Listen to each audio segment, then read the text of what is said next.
அனைவருக்கும் கணித வணக்கம்.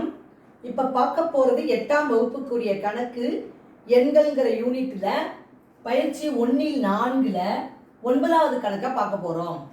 6666 இருந்து எந்த மிக சிறிய எண்ணை கழித்தால் அது ஒரு முழு வர்க்க எண்ணாகும் என காண்க. முதல் கொஸ்டின், 2 கொஸ்டின் இந்த கணக்கில் இருக்கு. முதல் கொஸ்டின் என்னது? 6666 இருந்து எந்த நம்பரை கழிச்சோம்னா அது ஒரு வர்க்க எண்ணாக கிடைக்கும் அப்படின்னு சொல்லி கொடுத்துருக்காங்க. அடுத்து என்ன பண்ணியிருக்காங்க, அந்த வர்க்க எண்ணை கண்டுபிடிச்ச பிறகு அதனுடைய வர்க்க மூலத்தையும் கண்டுபிடிக்க சொல்லி கணக்கு கொடுக்கப்பட்டிருக்கு. 2 ப்ராசஸிங்ல இந்த கணக்கை செஞ்சு நம்ம விடையை கொண்டு வர போறோம். முதல்ல என்ன பண்ண போறோம், 6666ஓட வர்க்க மூலம் எப்படின்னு கண்டுபிடிக்க போறோம். இப்போ கண்டுபிடிச்சோம்னா இது முழு வர்க்க எண் அல்லங்கிறத அவங்களுக்கு கொடுத்துட்டாங்க. இப்போ பார்த்தீங்கன்னா 6666 நீள்வகுத்தல் முறையில் நான் வர்க்க மூலம் கண்டுபிடிக்க போறேன். நீள்வகுத்தல் முறையில் என்ன பண்ணுவோம், கடைசியிலேருந்து 2 கோடு போட்டு வந்துடுவோம். இப்போ 66 இருக்கு. 66ல் எத்தனை நமக்கு வர்க்க வாய்ப்பாடு வருதுன்னு பார்க்குறோம். 8 8 64. இங்கே 8 போட்டுக்கிறோம், இங்கே 8 போட்டுக்கிறோம். 8 8 64. இப்போ அடுத்து என்ன பண்ணுறோம், 6ல் 4 கழிச்சா 2. இங்கே என்ன இருக்கு, 66 அப்படியே இறக்கிக்கிறோம். அடுத்த ஸ்டெப் என்ன செய்வோம், இந்த 8 8 கூட்டி 16. இப்போ 16ஓட எந்த நம்பரை போட்டு பெருக்குனா இந்த நம்பர் வரும்னு பார்க்குறப்ப 1 மட்டும்தான் அதில் பொருந்தும். 121 ஒன்றையும் போட்டோம்னா 161.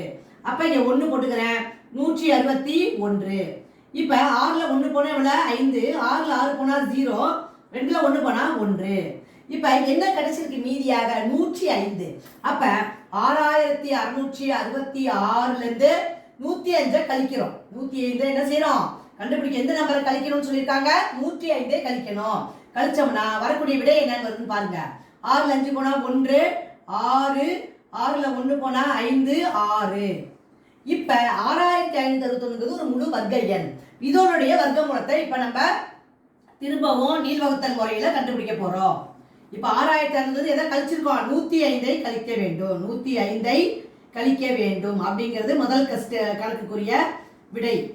எந்த எண்ணிலிருந்து கழிக்கிறீங்க கேட்டிருக்காங்க இல்லையா, அது 105 கழிக்க வேண்டும். எதுல, 6666லேருந்து. கழிச்ச பிறகு கிடைச்சக்கூடிய விடை 6561. இதை நீள்வகுத்தல் முறையில இதனுடைய வர்க்க மூலத்தை கண்டுபிடிச்சிடலாம். இப்போ பாருங்க, 2 கோடு போட்டுக்கிறோம். 65ல் எத்தனை தடவை இருக்கு, 8 8 64. வர்க்க வாய்ப்பாடு 8னுடைய ஸ்கொயர், 8 ஸ்கொயர் என்பது 64. 5ல் 4 போனா 1. இப்போ பாருங்க, அந்த 61 இறக்கிக்கிறோம். 8 8 16. இதனுடைய 1 இங்கே போட்டுக்கிறோம், இங்கேயும் 1 என்பது 121. ஒரு தடவை பெருக்கினால் 161 கிடைச்சிரும். அப்ப வரக்கூடிய விடை என்ன, 81. therefore 6561ங்கிற நம்பரை கண்டுபிடிச்சிருக்கிறோம். அதனுடைய வர்க்க மூலம் இஸ் ஈக்குவல் டு ஆன்சர் என்ன கண்டுபிடிச்சிருக்கோம், 81. இந்த கணக்கை பொறுத்த வரைக்கும் 2 மெத்தட்ல இந்த கணக்கை விடையை கண்டுபிடிச்சிருக்கிறோம். 1 6500 எந்த நம்பரை கழிக்கணும்னு கேட்டிருக்காங்க, அதை வர்க்க மூலம் வழியாக நீள்வகுத்தல் முறையில கண்டுபிடிக்கிறோம். மீதி 105 கிடைச்சிருக்கு. அப்ப 6500 எதை கழிச்சோம், 105 கழிக்கிறோம். வரக்கூடிய விடை 6561. அது நீள்வகுத்தல் முறையில மீண்டும் என்ன பண்ணிருக்கோம், வர்க்க மூலம் கண்டுபிடிச்சிருக்கிறோம். வரக்கூடிய விடை 81. புரிஞ்சுங்களா?